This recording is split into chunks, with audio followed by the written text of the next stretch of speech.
মধ্যপ্রাচ্যের চলমান উত্তেজনায় নতুন করে নাটকীয় মোড় নিয়েছে ইরান যুদ্ধ পরিস্থিতি। একদিকে যুক্তরাষ্ট্র সম্ভাব্য স্থল অভিযান নিয়ে হিসাব নিকাশ করছে, অন্যদিকে ইসরায়েলের অবস্থান নিয়ে তৈরি হয়েছে নতুন বিতর্ক। যেন যুদ্ধের মঞ্চে সবাই আছেন, কিন্তু দায়িত্ব নেওয়ার সময় সবাই আলাদা পথে হাঁটছেন।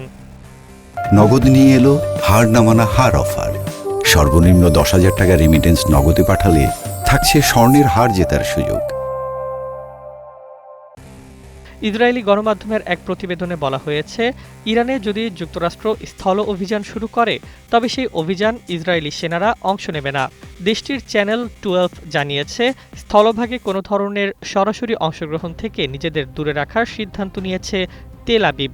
এতে আন্তর্জাতিক মহলে প্রশ্ন উঠেছে, যুদ্ধের পরিকল্পনায় পাশে থাকলেও বাস্তব লড়াইয়ে কি তবে দায় এড়ানোর কৌশল নিচ্ছে ইসরায়েল? এদিকে ওয়াশিংটন এখনও চূড়ান্ত সিদ্ধান্ত নেয়নি। পেন্টাগন বিভিন্ন বিকল্প পরিকল্পনা তৈরি করছে, যার মধ্যে সীমিত স্থল অভিযানও রয়েছে। তবে হোয়াইট হাউস আনুষ্ঠানিকভাবে কোনো অনুমোদনের কথা নিশ্চিত করেনি। ফলে যুক্তরাষ্ট্রের ভেতরে চলছে তীব্র বিতর্ক। ইরানের মাটিতে আরেকটি দীর্ঘস্থায়ী যুদ্ধ কি আদৌ প্রয়োজন? এই উত্তেজনার মধ্যেই নতুন করে আলোচনায় এসেছে চেচেন যোদ্ধাদের ঘোষণা। রাশিয়ার স্বায়ত্তশাসিত চেচনিয়া অঞ্চলের এই আধাসামরিক বাহিনী জানিয়েছে, তারা ইরানের পক্ষে যুদ্ধকে ধর্মযুদ্ধ বা ক্রুসেড হিসেবে দেখছে এবং ইরানকে সমর্থন দিতে প্রস্তুত। তাদের ভাষায় এটি জিহাদ, যা পরিস্থিতিকে আরও জটিল ও বিস্ফোরক করে তুলছে। ইরানও কঠোর অবস্থান নিয়েছে। দেশটির কর্মকর্তারা স্পষ্টভাবে হুঁশিয়ারি দিয়ে বলেছেন, যদি মার্কিন সেনারা স্থল অভিযানে প্রবেশ করে তবে তাদের ভয়াবহ প্রতিরোধের মুখোমুখি হতে হবে।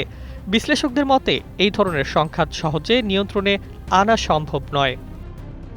রাষ্ট্রবিজ্ঞানীরা সতর্ক করছেন, পরিস্থিতি ভিয়েতনাম যুদ্ধের মতো দীর্ঘ ও ব্যয়বহুল সংঘাতে রূপ নিতে পারে। তাদের মতে আকাশ হামলা এক পর্যায়ে স্থলযুদ্ধের রূপ নিলে তা হয়ে উঠতে পারে কৌশলগত বড় ভুল।